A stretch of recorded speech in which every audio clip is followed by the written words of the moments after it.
Shalom Bapak Ibu Saudara yang dikasihi Tuhan, bagaimana kabarnya? Sehat, semangat? Wah, luar biasa. Pada Minggu Paskah yang keempat ini kita akan mendengarkan firman Tuhan dengan tema bersekutu dengan Sang Gembala. Sebelumnya saya mengucapkan terima kasih kepada Komreda atas persembahan pujiannya. Pujian tadi dengan judul Tuhan Kau Gembala Kami. Dan pujian ini merupakan lagu yang disadur dari Mazmur 23 dengan tema perikop Tuhan Gembalaku yang baik. Dan yang sebenarnya menjadi mazmur tanggapan dalam bacaan leksionari hari ini. Namun hari ini karena menggunakan ibadah online kita hanya fokus pada bacaan Injil saja. Saudaraku yang dikasihi Tuhan, masih berkaitan dengan gembala yang baik.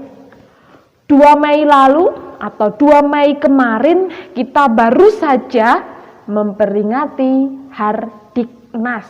Hardiknas loh ya, bukan Harpitnas. Hari Pendidikan Nasional. Kenapa kita memperingati tanggal 2 Mei? Ayo anak-anak, kenapa? Ingat tidak? Sudah lama libur, jangan-jangan lupa lagi dengan sejarah. Ya, diperingati 2 Mei karena mengenang kelahiran Ki Hajar Dewantoro sebagai tokoh pelopor pendidikan di Indonesia dan sekaligus pendiri lembaga pendidikan Taman Siswa. Ada semboyan yang terkenal di negeri kita dari beliau. Ingat nggak? Semoga masih ingat ya. Tutwuri handayani ing madya mangun karso ing ngarso sung tulodo. Apa artinya saudaraku? Kita akan bagi menjadi 3 bagian sesuai pembagian dari Ki Hajar Dewantoro. Yang pertama, tutwuri handayani. Artinya adalah seorang pemimpin atau guru harus berani memberikan dorongan atau arahan dari belakang. Yang kedua, ing madya mangun karso, itu artinya di tengah memberikan semangat kepada para murid-muridnya. Dan yang terakhir, ing ngarso sung tulodo, dari depan memberikan teladan. Jadi, secara garis besar, seorang pemimpin yang baik akan mengarahkan, memotivasi, tetapi juga mengayomi serta melindungi orang-orang yang ada di bawah kepemimpinannya. Dan saudaraku, model kepemimpinan ini ternyata sudah ada nyata dalam diri Tuhan Yesus Kristus yang pada hari ini digambarkan melalui profil gembala yang baik. Dan hari ini setidaknya kita akan belajar tentang 2 hal mengenai kepemimpinan Yesus melalui metafora gembala. Bacaan kita hari ini Yohanes 10 ayat 1 sampai 10 akan kita bagi menjadi 2 bagian. Yang pertama adalah Yohanes 10 ayat 1 sampai ke 6. Bagian ini bercerita tentang relasi yang amat dekat antara domba dan gembalanya. Saudara, mungkin sebagian dari kita berpikir dan bertanya, kenapa sih kok metaforanya harus gembala? Gak adakah profesi lain yang bisa dijadikan metafora? Saudaraku, Yesus menggunakan metafora gembala karena gembala sangat dikenal dalam kehidupan orang Yahudi pada zaman itu. Meskipun tugasnya sangat berat, tetapi mereka adalah orang kelas sekian yang tidak terpandang di zaman Yesus. Mereka bukan pemilik kawanan domba, mereka hanya sebagai pekerja upahan yang bertugas menjaga dan memelihara domba tanpa kenal adanya cuti. Gembala ini kehidupannya sangat berat, saudara, karena ia harus bertanggung jawab penuh atas kawanan domba yang bisa saja tersesat, terhilang, bahkan terperosok ke dalam jurang. Kalau hal itu sampai terjadi, maka mereka harus mencari domba yang terhilang, tersesat, atau terperosok dalam jurang ini dan membawanya kembali ke kandang. Dan lebih dari itu, saudara, saat gembala ini membawa kawanan domba untuk mencari makan, mencari rumput, gembala akan berjalan di depan. Mengapa? Karena ia akan menyingkirkan segala bahaya.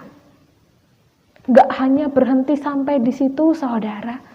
Gembala pun harus tinggal bertahun-tahun lamanya karena kawanan domba ini adalah domba Palestina yang dipelihara untuk diambil woolnya, bukan dagingnya.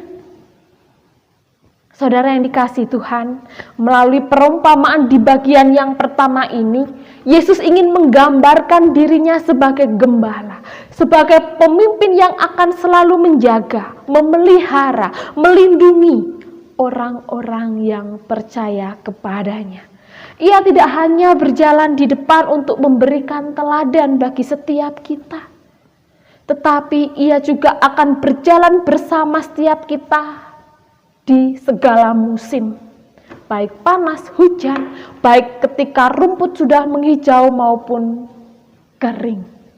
Itu bagian yang pertama.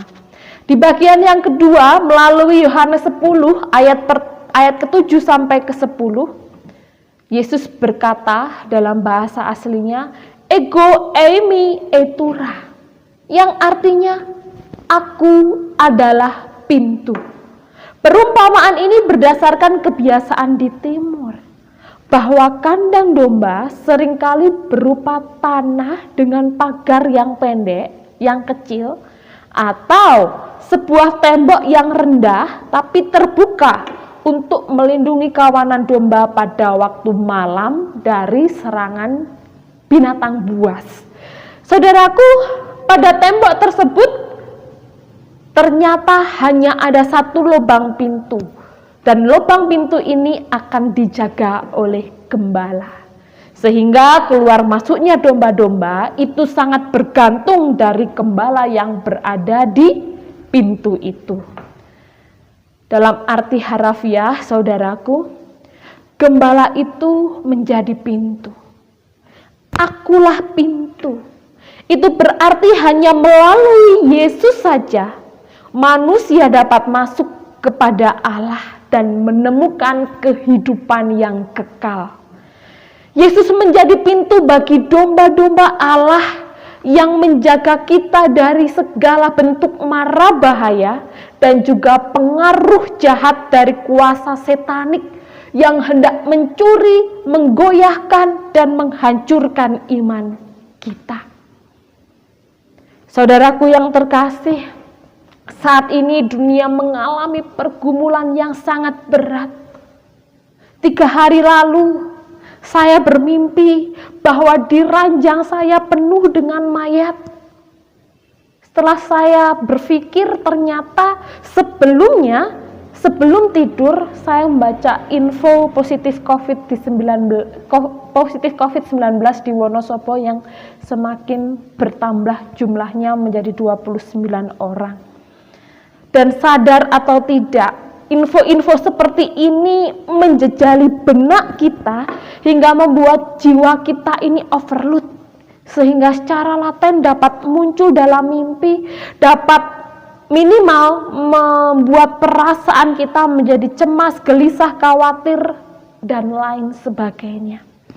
Namun ketika saya mempersiapkan khotbah ini, mindset, pola pikir saya diperbaharui. Saya kembali tenang karena saya diingatkan, saya memiliki gembala yang baik, yang selalu menyertai setiap pergumulan domba-dombanya, pergumulan anak-anaknya. Dan mari saudara, kita sadari, sebagai domba-domba milik Allah, kita ini gak bisa hidup sendiri. Terlebih sejatinya kita adalah makhluk sosial.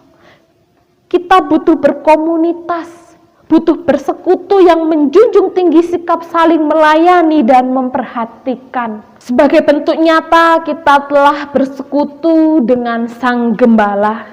Mari kita tunjukkan di tengah-tengah situasi yang berat ini, kita lakukan karya nyata kita.